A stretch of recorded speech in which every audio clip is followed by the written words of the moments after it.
George Lucas, the man, the myth, the legend. His career started in 1967 when he got a degree in film.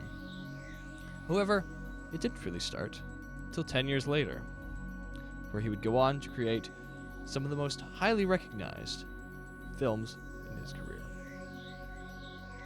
His first film, THX 1138, was not a success. However, after that, he decided to make his own film company, Lucasfilms Limited, and then, in 1973, created American Graffiti, one of his better-known films. 4 years later, his film Star Wars would come out. This film became the highest-grossing film of all time.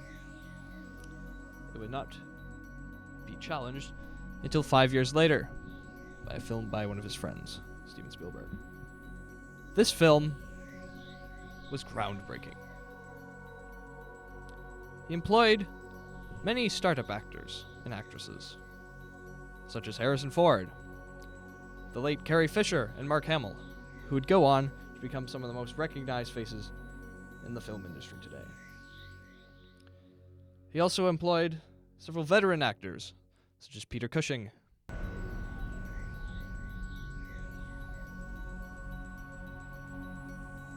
and Julian Glover, who he would use in some of his other films. Afterwards, he would go on to create many other legacy films, such as Indiana Jones and the rest of the Star Wars franchise. However, after his flop film, Howard the Duck, his career began to diminish. With the Star Wars prequel films came a lot of ridicule and disappointment. He would eventually sell his company in 2012 to Walt Disney. The inspiration for his films seemed to date back to his childhood, where his love of old science fiction radio shows, such as Flash Gordon, became a large part of the creation of Star Wars.